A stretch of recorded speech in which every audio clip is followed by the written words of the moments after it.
How you doing, guys? Here's a scenario to think about. Great tribulation hits, War of Armageddon starts. All of Jehovah's Witnesses are now hiding in their bunkers. Governing butt plugs of Jehovah's Witnesses are nowhere in sight. Okay, the war starts. All hell breaks loose. Finally, the war is over. All of Jehovah's Witnesses that survived, however many that'll be, pull their heads out of their bunkers and look around. See who survived, see what's going on. And they start noticing. People they don't recognize survived. Hey, wait a minute. That person slammed the door in my face last year. Hey, wait a minute. There's Vinny, that rat bastard.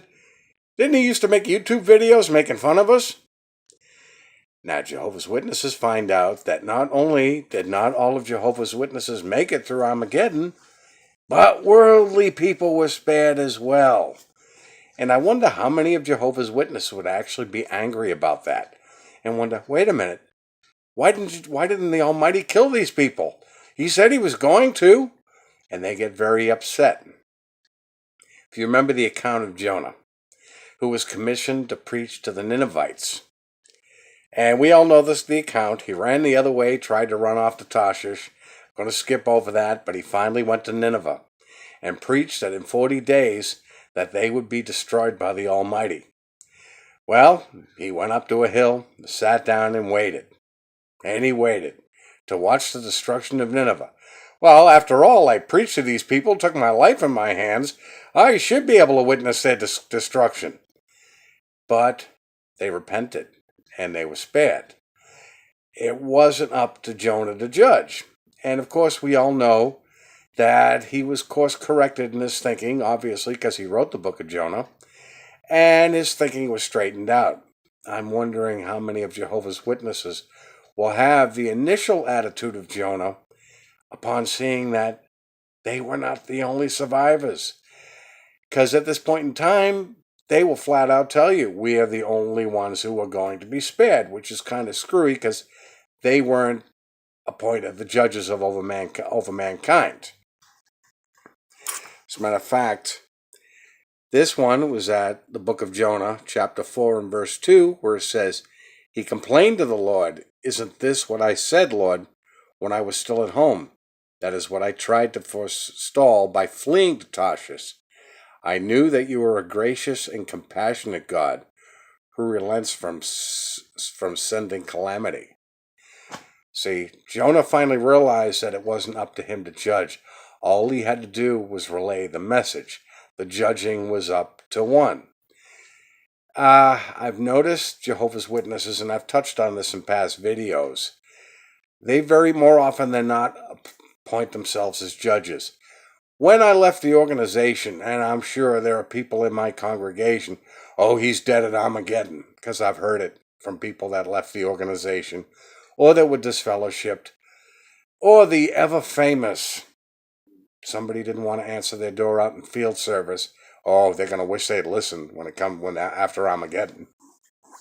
And how many times have I heard, and that this reminded me of it because I just got a comment today about it, you know, after Armageddon, I'm going to take that house. Well, maybe somebody's going to take your house. But this is Jehovah's Witnesses thinking. And I'm wondering, by some of the witnesses I know, if they are capable of being course corrected in their thinking. Jehovah's Witnesses are phenomenal about pointing out faults. I, after 10 years of it, got fed up with hearing about my faults. I know my faults. Believe me, I know them better than you. I've been with me a whole lot longer than you.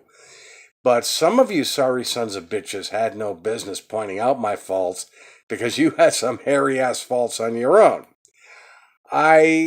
Let's face it, we all judge, which is wrong, but we all tend to do it.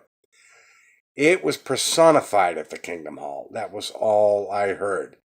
When somebody was disfellowshipped, they wouldn't announce why they were disfellowshipped, but you got the most god-awful scenarios going through your head. Technically, on paper, I was disfellowshipped. The reason being, because I refused to go to my final judicial hearing. I simply didn't want to go. I was pretty much judicialed out. So frankly, whatever I was accused of, I don't know. But I was basically disfellowshipped on hearsay, and I refused to go. So when it was announced, I'm sure, that I was no longer one of Jehovah's Witnesses, I'm sure, much like everybody else, people had this horrible scenario going through their heads. And I can see it in your eyes when I run into you. I'm a horrible, evil person.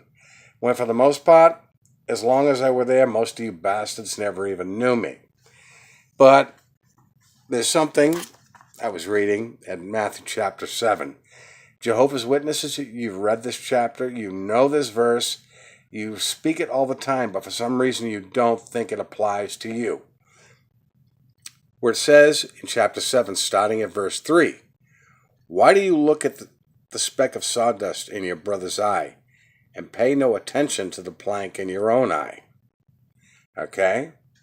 At verse 5 he continues, you hypocrite, first take the plank out of your own eye, and then you will see clearly to remove the speck from your brother's eye. Jehovah's Witnesses, you judge, and not seeing your own faults. I think pretty much everybody knows that this organization is loaded with faults, and it's pretty obvious that you blindly defend it. But when all hell breaks loose, and you find out that your organization was not the true organization, and you're not saved on the merit of being one of Jehovah's Witnesses, but by having the right heart condition, along with this group of people, this group of people, this group of people, no matter what religion they were from, or if they were religious at all. And I'm wondering how many of you will actually be angry at the Almighty for sparing these people. Maybe some of you will be course corrected, others of you won't be. I don't know.